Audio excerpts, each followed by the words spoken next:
Welcome back. Tonight, we're going to trace the beginnings of one of the most enduring legends in human history, the dragon.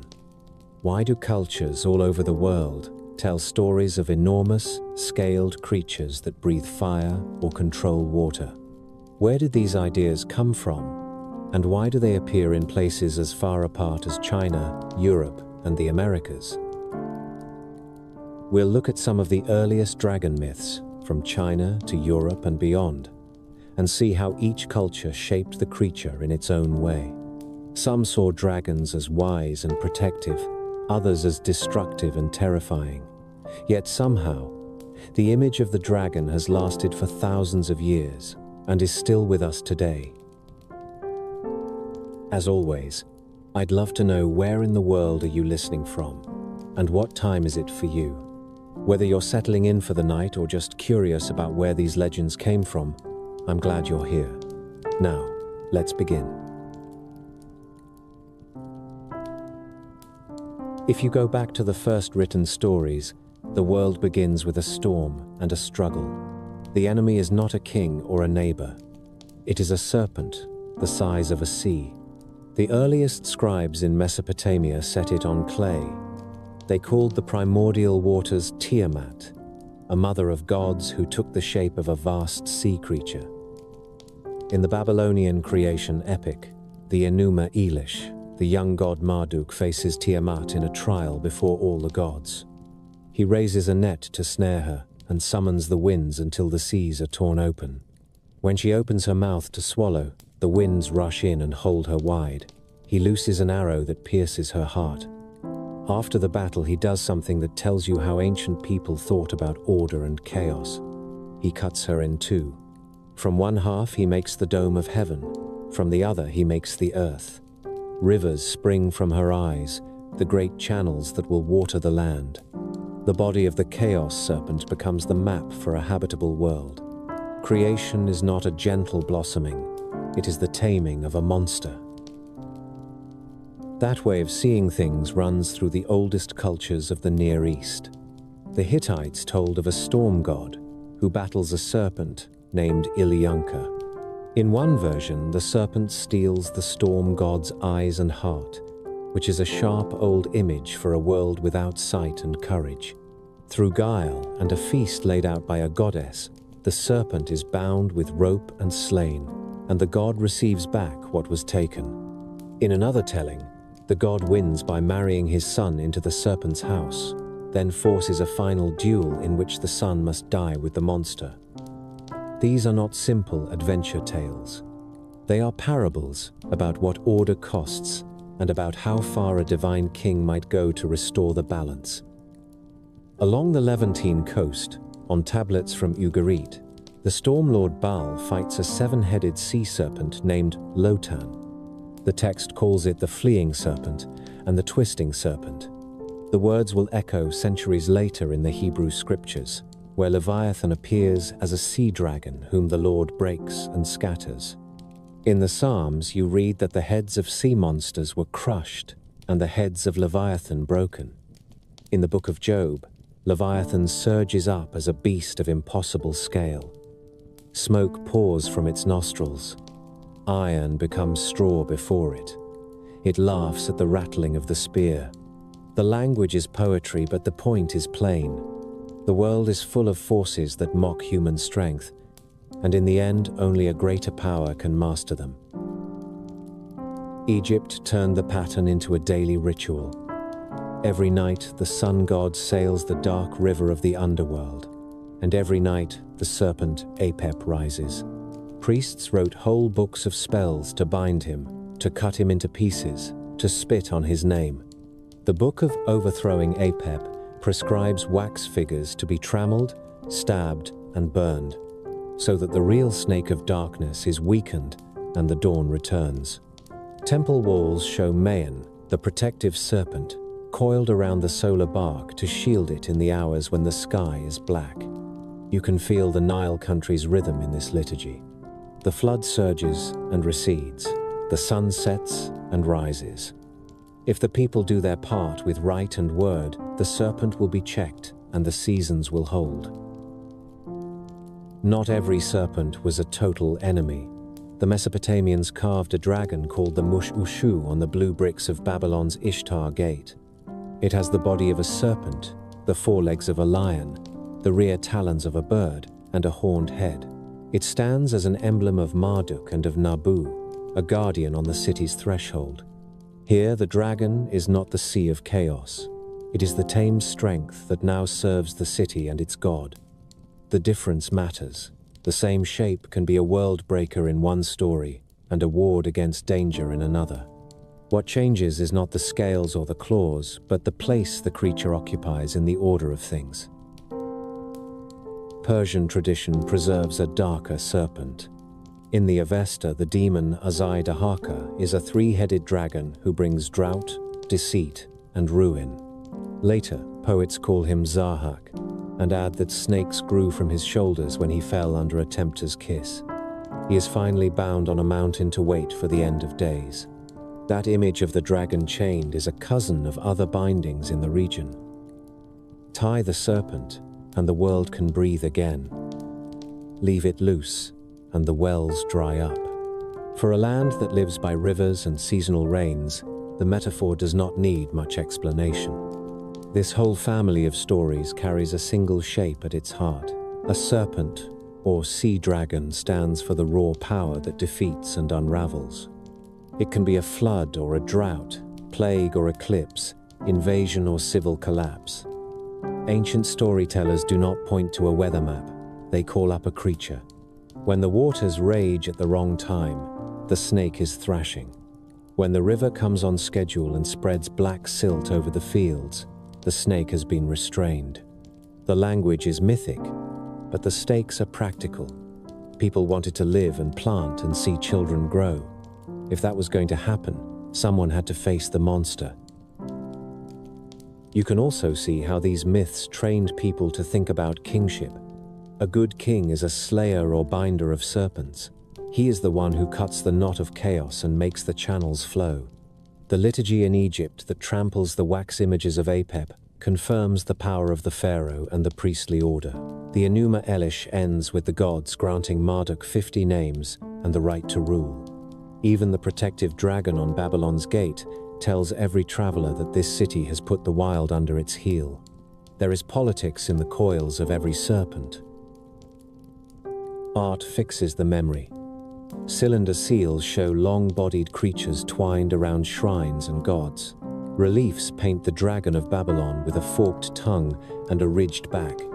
In tombs along the Nile, you find the solar serpent and the snake that menaces the night boat. These are not fanciful decorations.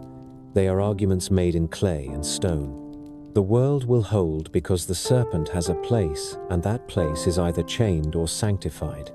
The story is repeated every time a farmer plows a straight line in a field that floods and recedes on cue.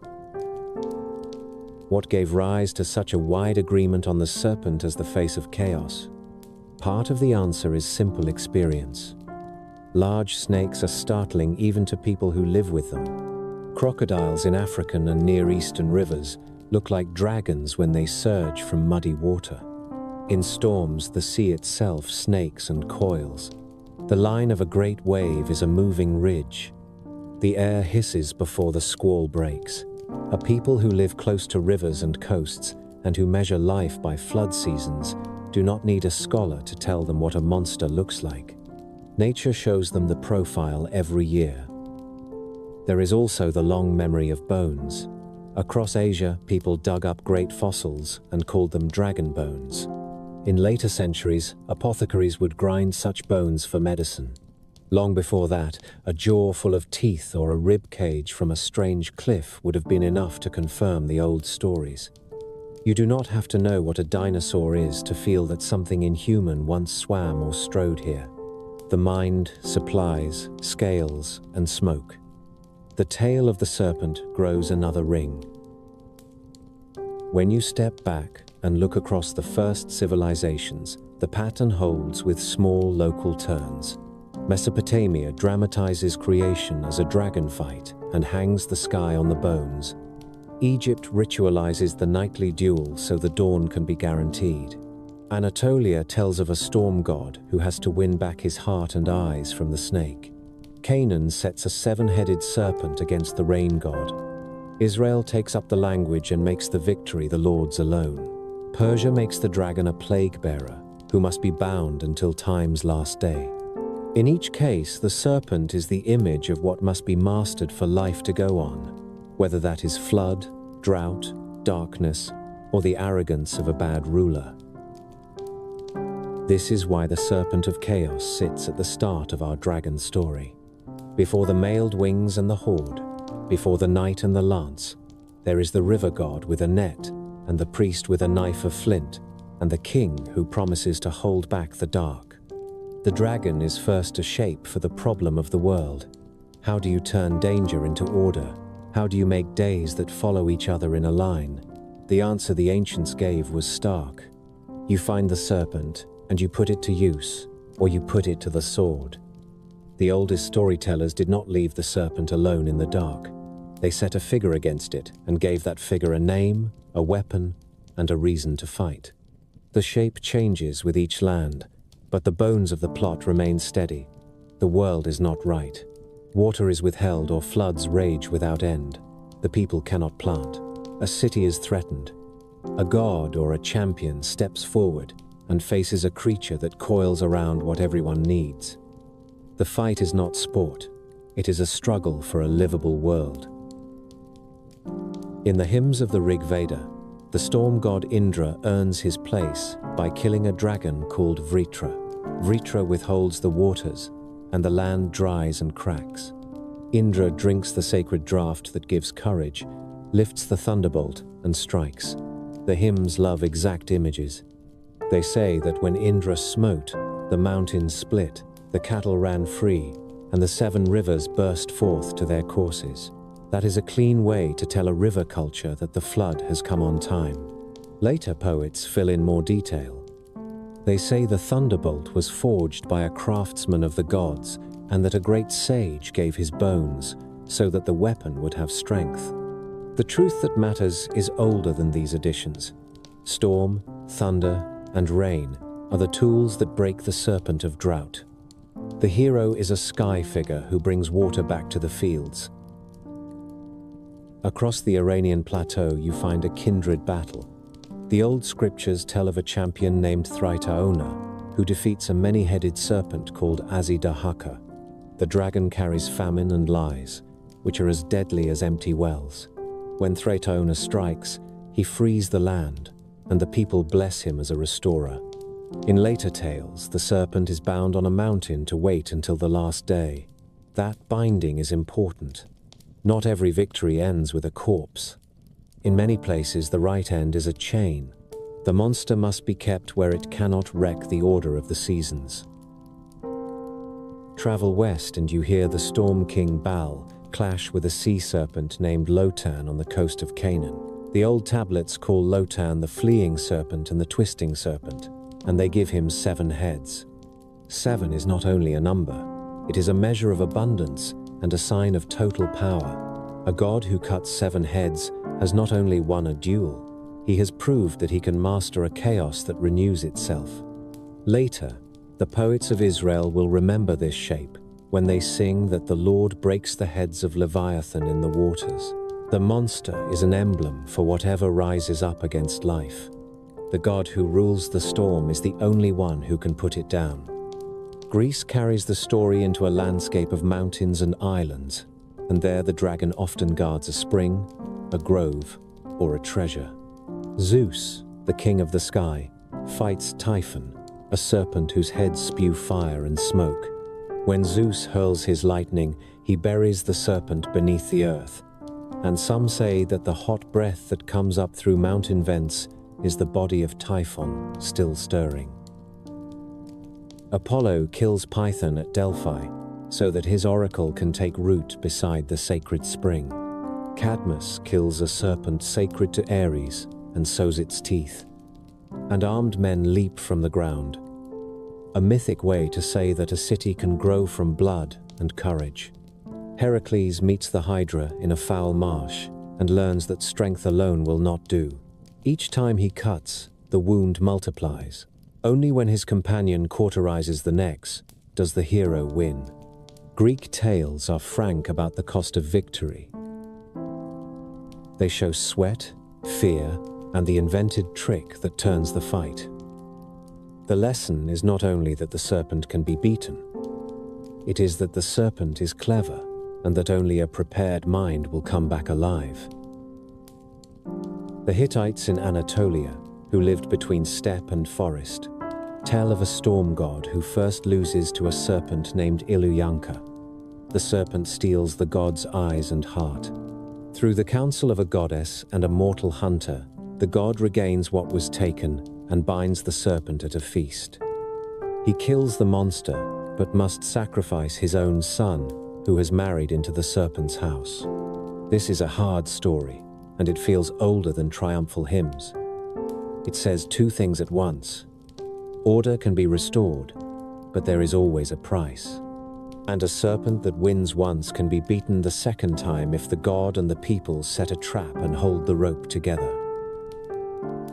Egypt keeps the rhythm of victory on a clock that strikes every night. The crew of the sunboat faces the serpent Apep in the hours of darkness. Priests in temples far from the desert mouth of the river spit on wax figures, stab them, burn them, and grind their ashes to make sure the world opens again to light. The victory is ritual, and it is repeated. In truth, this may be the more honest account. No single fight ever tames the world for good. Every season has its serpent. Every night has a black river. The people work and pray, and the story is told again so that grain can be sown with a steady hand. You can see how the parts line up across these lands. The opponent is serpentine. Often it has many heads. It lives in water or controls water. It hoards what should flow. The champion is a stormbringer, or a figure who borrows the storm's tools. He carries thunder, lightning, or a spear that mimics both. He frees a river, opens a spring, or clears a sky. The result is not only the death or binding of a beast, it is the rebirth of a landscape. The people do not cheer a trophy on a wall. They cheer rain striking fields that had cracked. The old language of a scholar would call this a shared pattern. Today, a simpler thought will do. Neighbors learn from neighbors, and tribes carry their songs when they move. Long before ships stitched the edges of the Mediterranean to the Indus, people traded not only copper, tin, wool, and grain.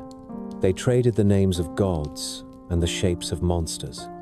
A good story travels faster than a caravan. Once you have heard of a hero who releases the water by spearing a serpent in a mountain pass, it is hard to forget it when you look at a river bursting from a limestone gate after the rains. These fights are not only about weather and farming, they also teach what a leader is meant to be. The god who sits on a throne must have slain or bound a dragon. The human king, who claims the god's favor, must copy the deed in just wars, fair laws, and the building of canals. In Mesopotamia, kings cut channels through the silt and called them gifts of Marduk. In Egypt, a pharaoh proved that he held Apep at bay by maintaining temples, watching the calendar, and seeing to storehouses that could soften the lean years. The hero in the story is not a private adventurer. He is an image of good rule. If he fails, the serpent is not the only thing that wins. So do famine, banditry, and despair. The fight also carries a smaller meaning that anyone can feel. The monster can stand for a sickness, a drought of the heart, a fear that wakes you in the small hours. The hero can be a parent who refuses to give in, a wise woman who knows when to heat the iron, a group of neighbors who rope the problem and pull together. Myths do not survive only because priests repeat them. They survive because the mind recognizes parts of its own experience in the old scenes. There is always a river to free. There is always a wound that will not close, unless you find the right fire. The old world did not stop telling the story when cities fell and new tongues came. In a Greek poem that schoolboys still read, Perseus flies to a shore and finds a royal daughter chained to a rock while a sea monster rises from the deep. He uses a mirrored shield to turn a greater monster to stone and wins the day. In another tale, Jason sings a serpent to sleep so that he and his crew can steal a golden fleece and a way home. These are variations on an old chord. The serpent guards what is needed. The hero finds the one tactic that will work. Sometimes it is a hardened edge. Sometimes it is a lullaby and a draught of herb. If you lift your eyes to the north, where the sagas grew among fjords and long winters, the pattern changes mood, but not substance. There the serpent can be the world-girdling sea creature that even the gods fear, and the hero can be a fisherman god who heaves on a line until the boat tilts and the horizon slides. On another day, the serpent is a dwarf-turned-dragon who coils on a hoard in the heath. The slayer is a boy trained by a wandering smith who lies in a trench and drives a sword upward as the belly passes. Different climate, different temper, same bones in the story. The monster sits on what the world needs, whether that is water, peace, or wealth gathered from long labor. The hero pays in blood and pain to set it loose again. These tales were not told to children as fancies before the lamp went out. They were told as proof and as warning. Proof that the forces that look unbeatable can be mastered. Warning that nothing stays mastered without watchfulness. The serpent does not die once for all. It comes back in the next season, under a changed name. The dragon of drought returns as the dragon of flood. The beast at the spring becomes the beast in the sky when a plague spreads on a hot wind. The remedy is the same. A champion must stand up with a tool that fits the trouble, with companions who know their part, and with the patience to finish what he starts. There is one more thing that binds these stories. The hero very often does not win alone. Even when a god throws the bolt, someone has forged it. Even when a champion swings the sword, someone keeps the torch to sear the wound that will not stay shut. A goddess gives counsel. A priest keeps the night watch and speaks the words. A friend stands ready with fire. The monster is large. The answer is a fellowship. That may be why these tales are so dear to villages and courts alike. They praise courage, but they also praise the chain of hands that makes courage effective. By the time writing spreads and empires rise, the pattern is already old. It will carry forward into saints on horses and knights in bright mail. It will soak into poems where dragons talk and into songs where they burn. But at its first telling, it is the simplest of human needs set against the oldest of fears. Water should run in its beds. The sun should rise. The seed should sprout. A serpent that coils around those things must be met. The hero steps out. Thunder rolls. The order of the world returns for another season. If you begin the story of dragons in China, you begin before writing and before kings, in villages that shaped jade and watched the sky for rain. Archaeologists lifting earth in the northeast have found small jade bodies bent like the letter C, heads raised, tails tucked.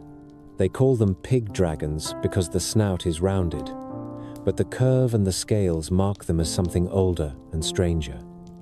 The people who carved them lived 5,000 years ago.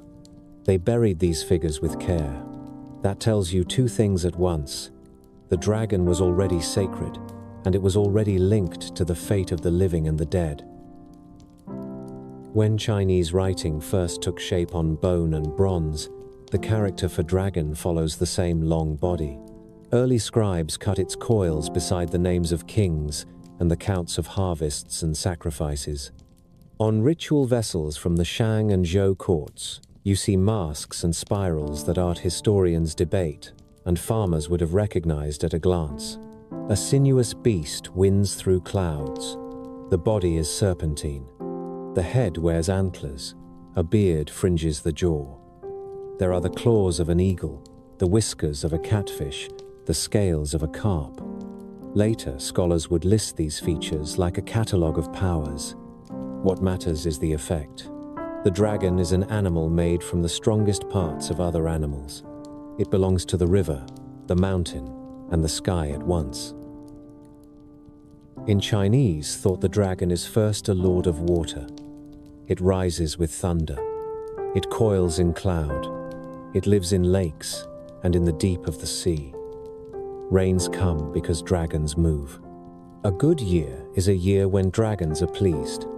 Out of this simple truth grew a whole order of worship and rule.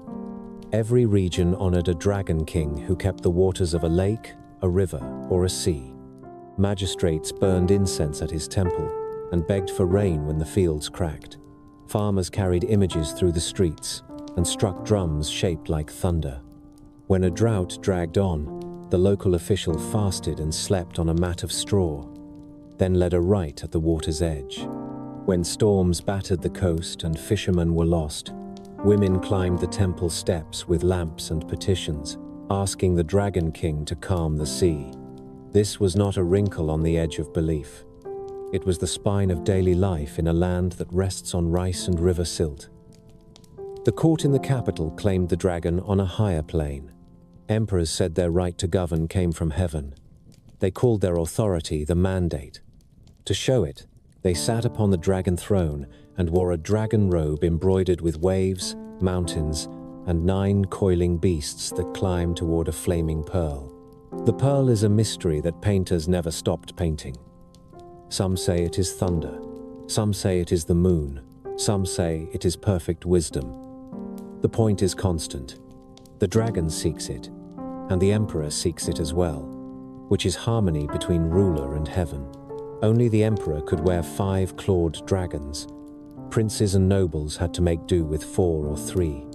The law was exact, and the message was plain. The closer you stood to the Son of Heaven, the closer you stood to the dragon. You can walk the old palace and read this claim in stone and tile. Walls in the Forbidden City carry panels of 9 glazed dragons, each different in its temper. Bridges cross the palace streams on backs of stone turtles and carved bixi that are sometimes called dragon sons. A marble ramp rises to the great halls, with more than 1,000 scales carved in relief. Even the roof lines bite the clouds, their ridge beasts shaped like small dragons that keep the fire spirit from landing. You live under dragons in that city. They watch from pillars. They curl around throne dais and incense burners. The eye is meant to understand without words. The emperor rules if the dragons are near and content. If flood or famine follows him year after year, then the dragons are displeased and heaven has turned its face. Myths fold into this public language. A very old legend tells how Yu the Great saved the land from a flood that lasted for years. He did not try to dam the waters. He studied the channels and cut new ones with the help of a turtle spirit, and sometimes with dragons who hauled earth in their claws. The flood fell. Settlements and fields returned. A dynasty began. In another tale, the Yellow Emperor takes on the aspect of a dragon at his death and rises to heaven. That is not a boast about a body of scales. It is a way to say that a founder's spirit joins the realm of thunder and cloud. Other stories soften the grandeur.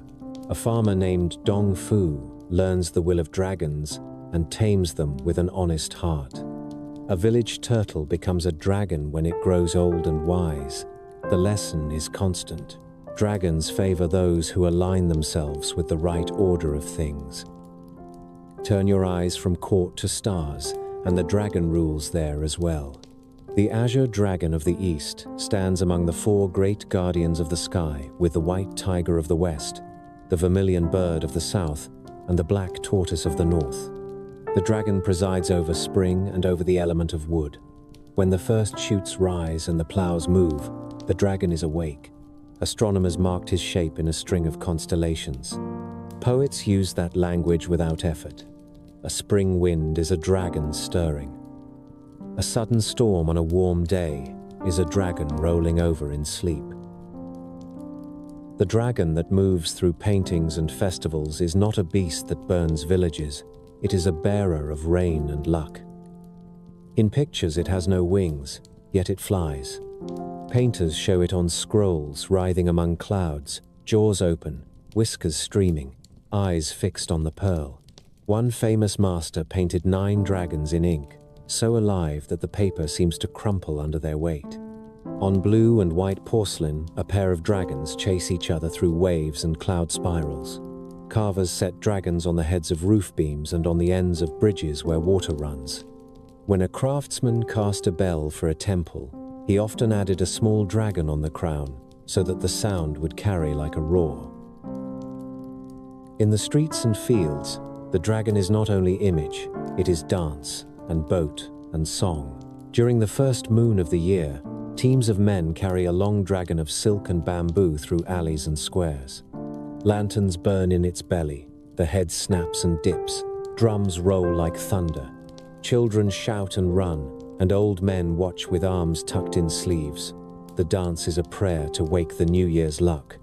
In the 5th month, rowers lean forward in long, narrow boats with carved dragon heads and painted scales. Drums keep time. Oars rise and flash and bite the water. The race remembers a poet who drowned himself for honor. It also speaks to the river gods in the old language of speed and rhythm. Bring rain in due season. Do not bring flood. The tradition is deep enough to have its own family of small myths. People speak of the 9 sons of the dragon. Each son has a habit.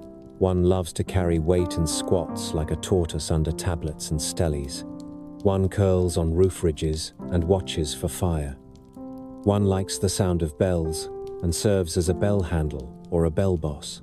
One bears his fangs on sword guards and door knockers to frighten thieves. Lists vary by place and century because the point was never a fixed roster. The point was a craftsman's shorthand. If you carve this creature here, you ask for this kind of help. Even the old philosophic schools made room for the dragon. Scholars who wrote about nature in terms of 5 phases of change placed the dragon in the realm of springtime growth. Scholars who traced the proper ties between ruler and subject used the dragon as a measure. A good ruler is like a dragon that holds cloud and rain under control. A bad ruler is like a dragon that beats its tail on a lake and sends a sudden flood at night. Confucian teachers warned princes that they had to deserve their dragons. Taoist masters told stories of adepts who rode dragons through storms when they had lived long and lightly and understood the breath that moves through the world. The image is so strong that even outsiders adopted it when they needed a symbol for China. Travelers from the West, when they first saw the emperor's robe and palace walls, wrote of a land of dragons and of a throne that shone like a sky full of scaled beasts. The symbol moved onto flags, coins, and treaties. It became a political sign as well as a sacred one. In the late dynasties, rebels sometimes chose a different beast for their banners to contest the old order of scales and clouds. When the empire fell and a republic rose, the dragon stayed in festivals and crafts, even as it stepped off the flag. It is hard to ungraft a root that deep. If you set the Chinese dragon beside its Western cousin, the differences are marked, and they say much about the lands that dreamed them. The Chinese dragon does not hoard gold. It does not kidnap maidens. It rarely breathes fire. It is long and wingless, yet flies. It brings rain and commands rivers. It is patron and emblem and ancestor. People pray to it in drought and thank it when rice ripens. The emperor wears it to claim a pact with heaven. The village mason chisels it on a bridge so that the stream will behave. That is a whole society speaking with a single image about water, rule, and good fortune. One more thread completes the weave. The dragon does not live alone. It keeps company with the phoenix in art, a bird of grace and renewal. The two together stand for a balanced rule.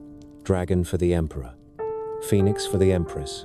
Palace builders set them in pairs so that visitors would read the message without a scroll. Harmony above will bring harmony below. Rains in season, harvest in season, festivals in season. The old fear of flood and drought is still there, but it is tamed into pageant and pattern. So when you ask why China held to dragons so tightly and for so long, the answer falls into place. The dragon stands at the junction of heaven and earth. It ties the sky's weather to the granary's grain. It ties a ruler's virtue to the welfare of the fields. It carries the hopes of a farmer on a dry morning and the pride of a court that believes heaven watches.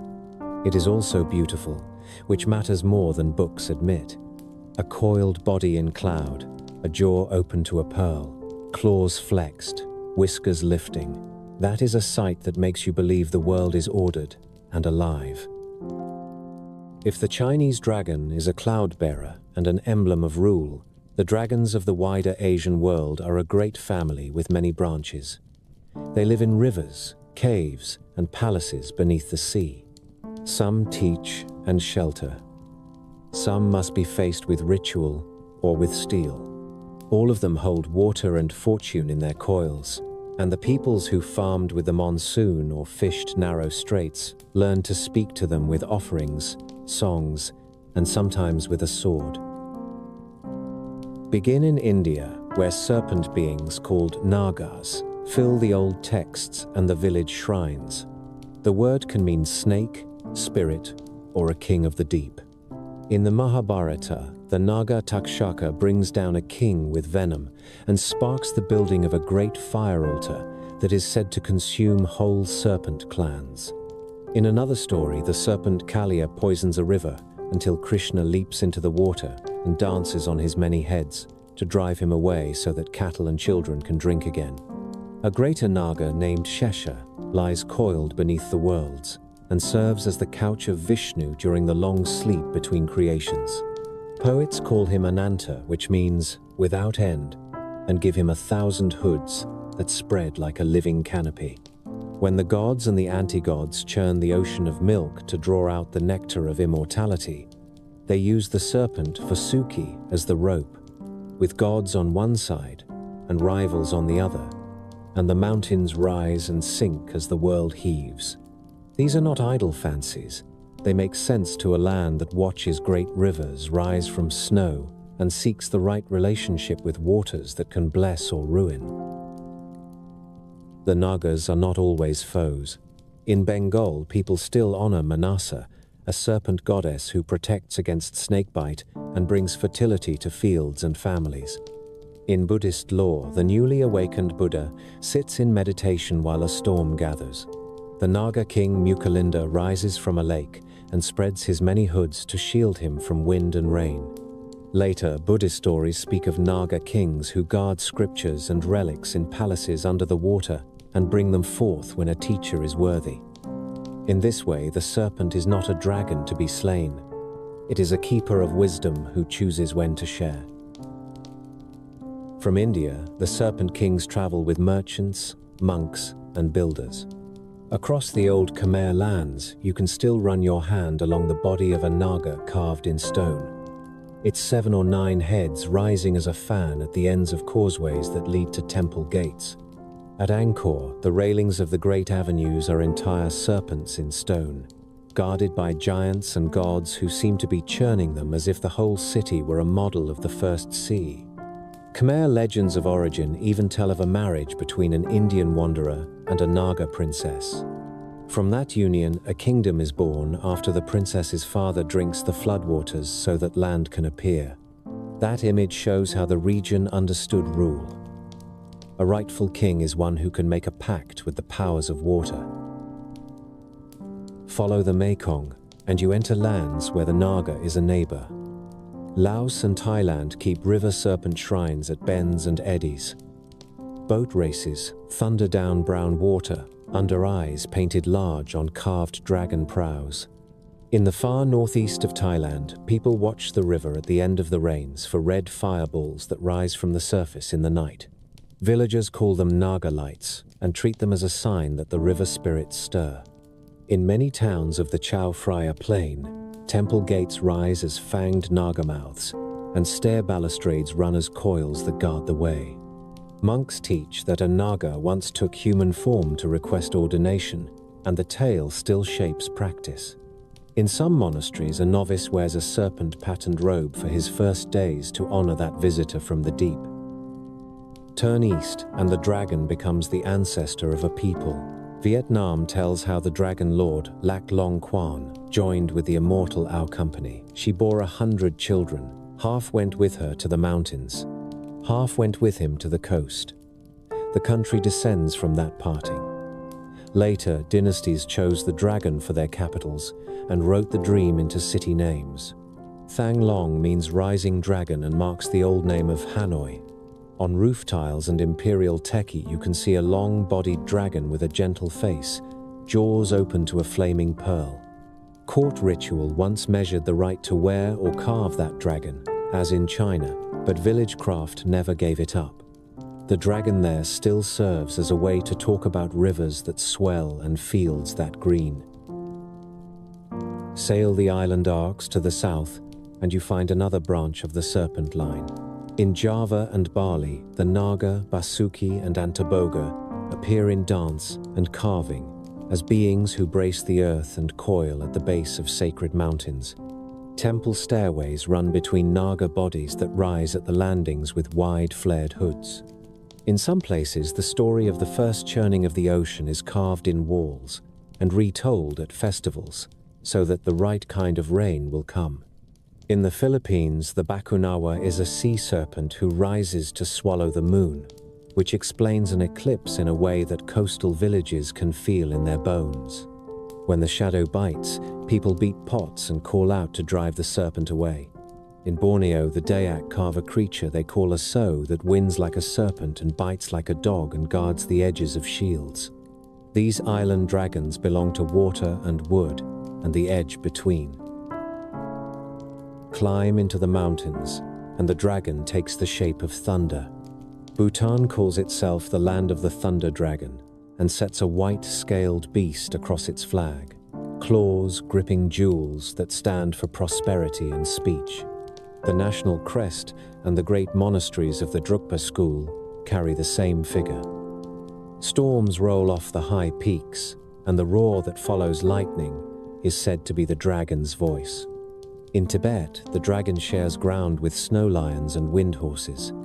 Buddhist paintings show Nagas among the lower spirits stored under temple floors, the guardians of water and treasure, who must be kept content with offerings so that springs run clear and the wood stays sound. Korea blends court and village views into a dragon that grows by worth. Folklore tells of the Imugi, a great serpent that longs to become a true dragon. If it endures long years and seizes a luminous pearl that falls from heaven, it ascends into the clouds. The dragon that results is a Yong, a ruler of rain and river like the Chinese Long, and he is often drawn grasping that pearl. The idea that patience and virtue can lift a creature from one order to another has a strong hold on the Korean mind.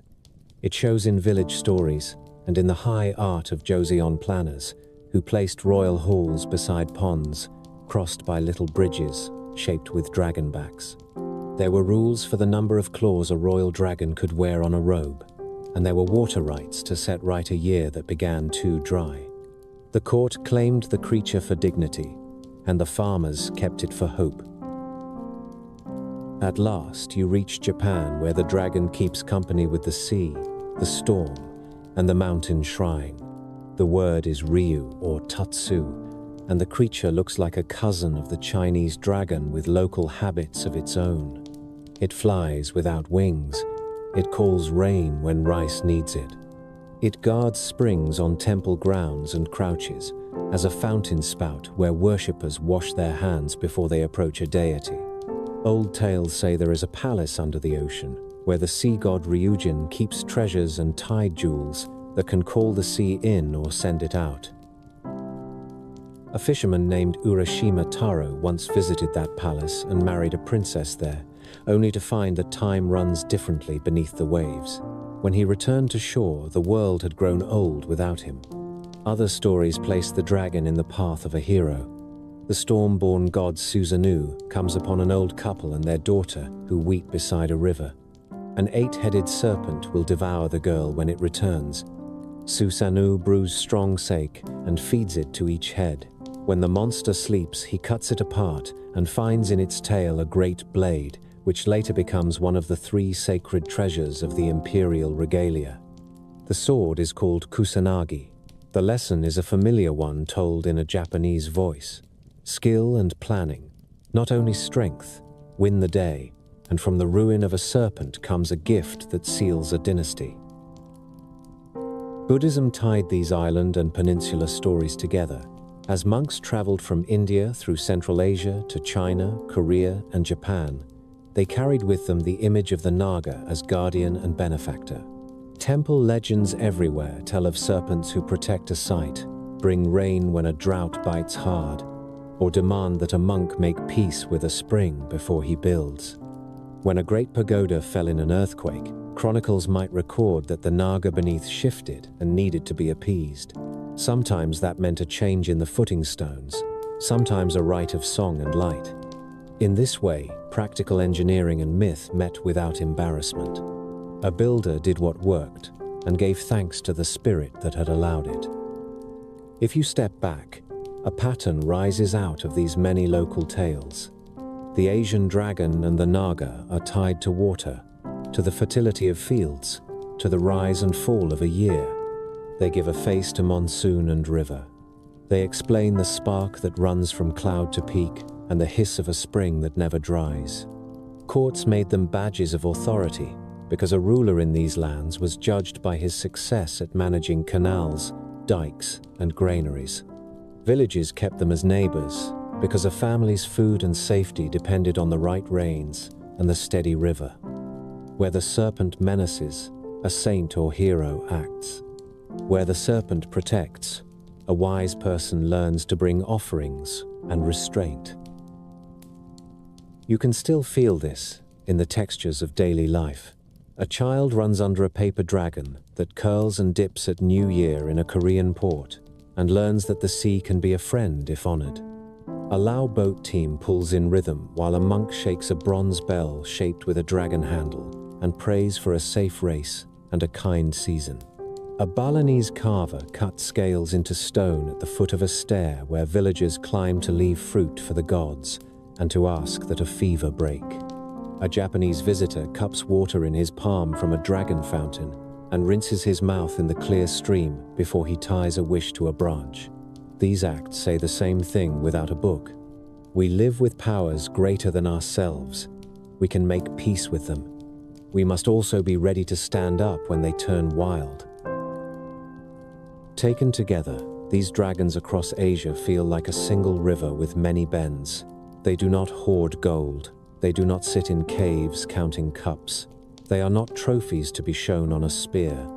They are neighbors and patrons, and sometimes they are judges. They make kings honest. They make builders careful. They make farmers humble. They make storytellers brave. The people who handed these tales to their children knew what they were doing. They were telling them how to live beside water that gives life, and how to face the rare days when that same water rears up like a serpent and takes what it wants. When Greek poets used the word drakon, they meant a great serpent with a gaze that never sleeps. The root of the word speaks of looking hard and watching. In story after story, these creatures are set to guard what matters. They coil beside springs that feed a city. They lie beneath trees that bear golden fruit. They keep watch over a fleece that kings dream of stealing. A hero who wants the water, or the treasure, or the favor of a god will have to face the watcher and either kill it or find a way to pass without a wound. Delphi is the right place to begin because the myths put a serpent at the birth of that oracle. Before Apollo came, the stories say the place belonged to Earth herself. A great serpent, Python, lived there and made the spring its own. When Apollo reached the valley, he loosed his arrows and struck the creature down so that his shrine could stand near the clear water. In older tellings, the fight is chosen by the god.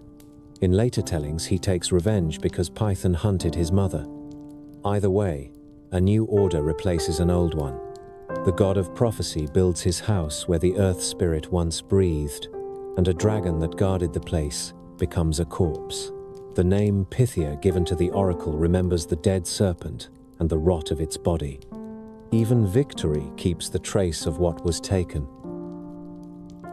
Travel to Thebes, and you meet another serpent whose death raises a city.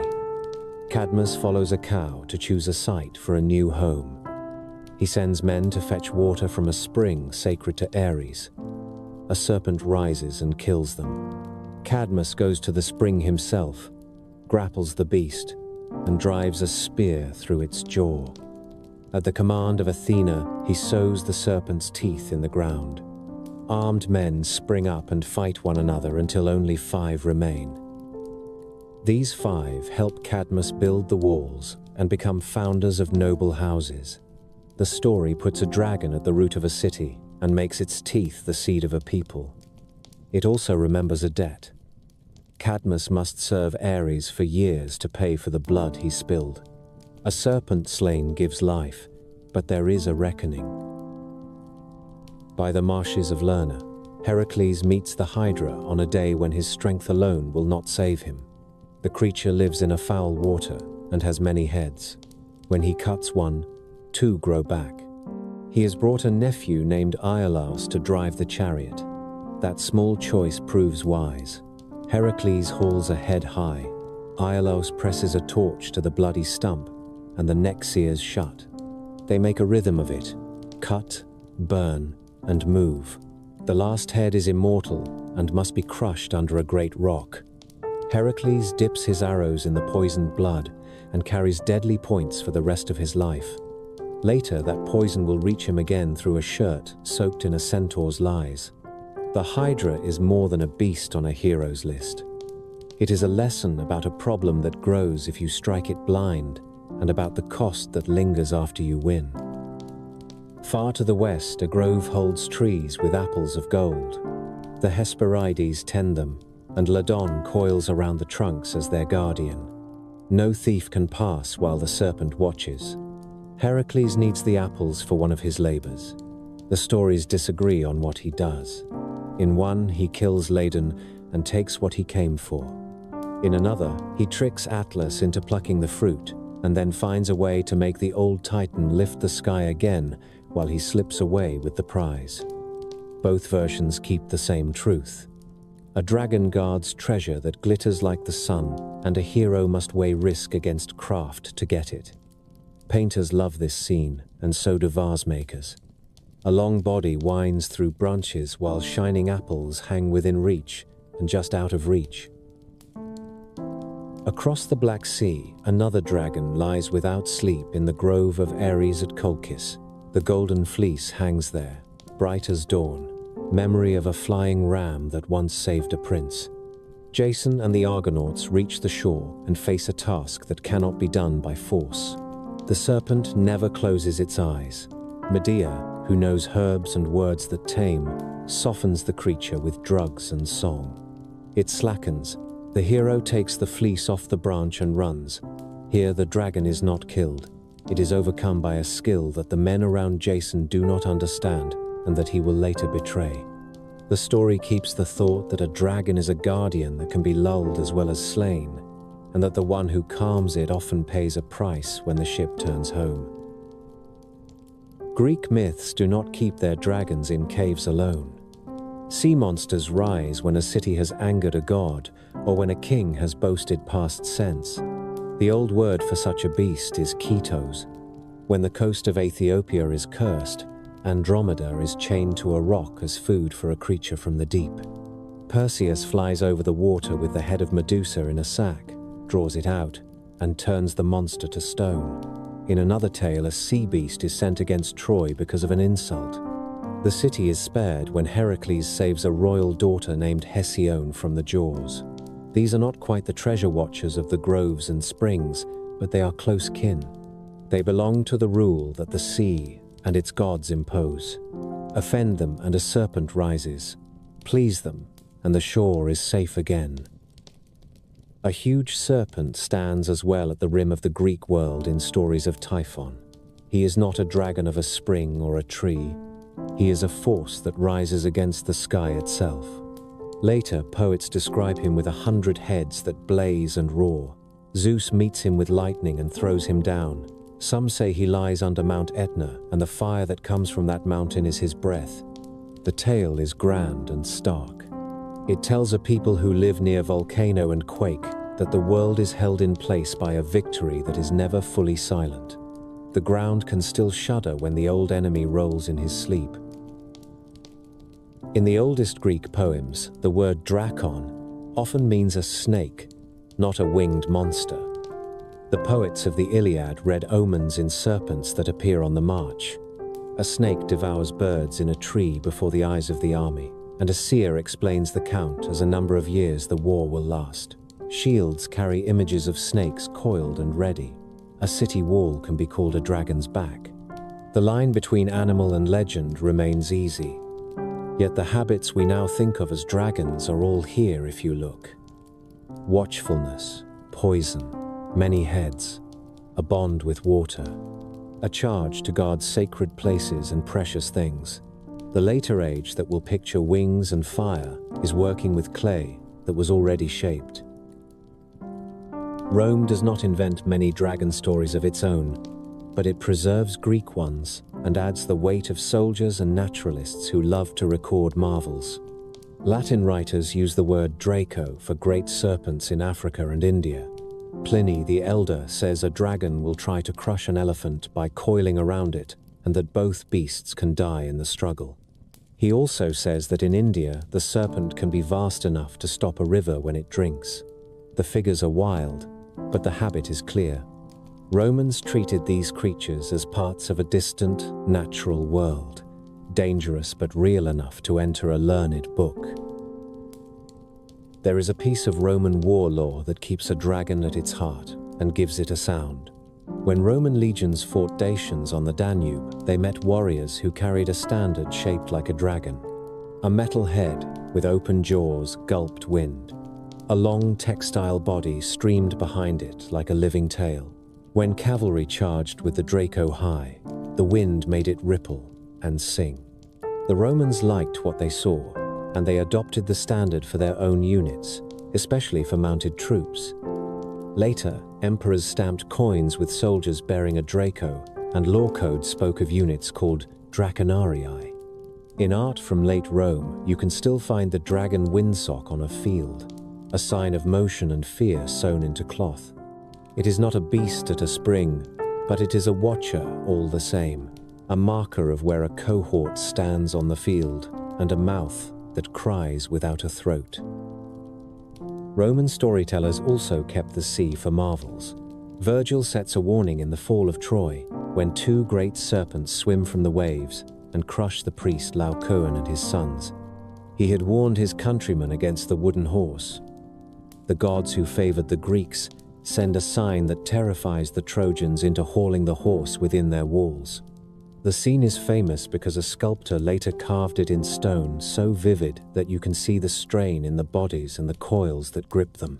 It is not a dragon in the later style.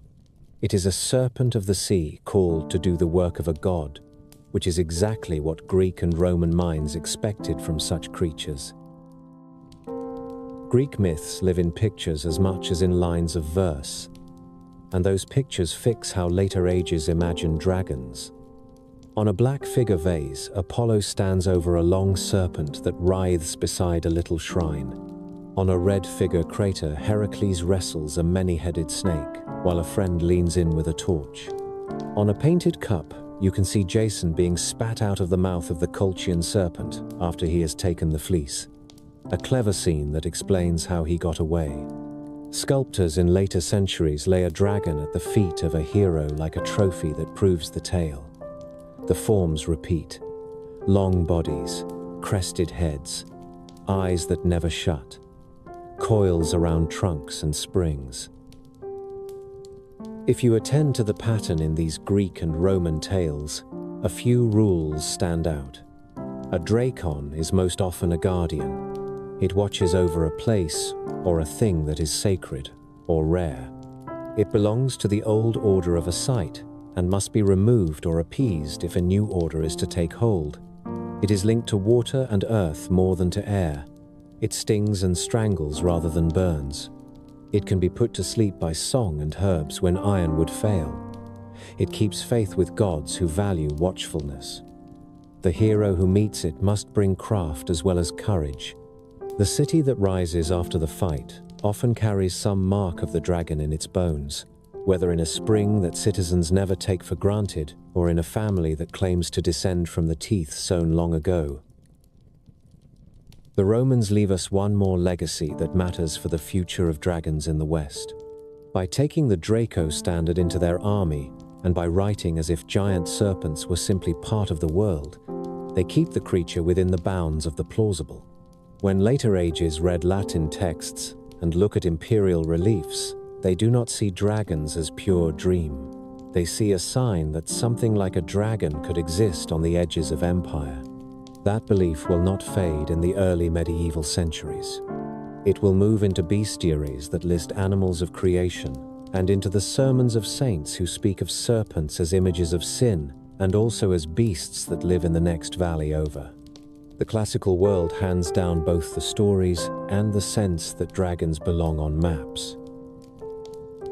So the Greek and Roman chapters place the dragon where a city drinks, where a hero proves himself, and where an army rides.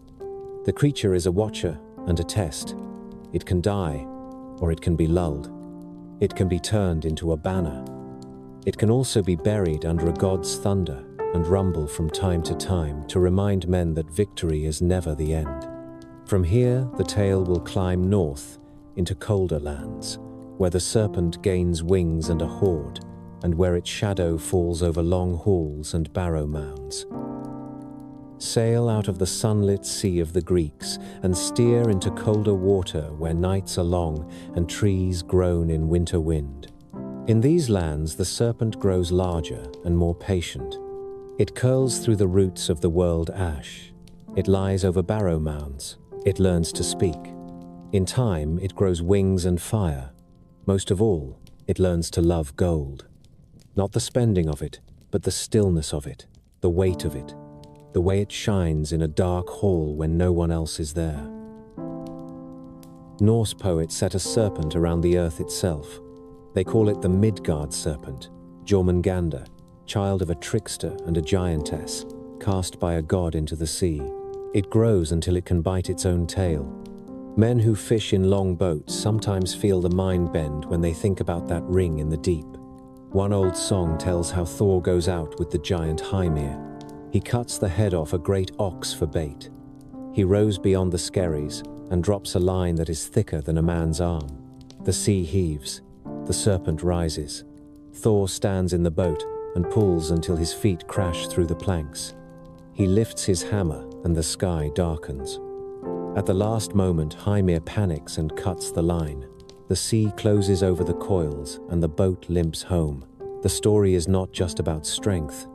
It is about the feeling that the world holds something vast and coiled just beyond the horizon, and that a reckless hand might bring it up too soon. Another great serpent gnaws at the roots of the world tree. Its name is Nidhogg. It bites at the lowest root where mist and frost and dead men gather. A squirrel runs messages up and down the trunk, trading insults between the eagle in the high branches and the serpent at the base. Deer crop the bark. A dragon drinks from where rivers begin. The image is not a simple map. It is a way to talk about rot and renewal. A tree lives by drawing water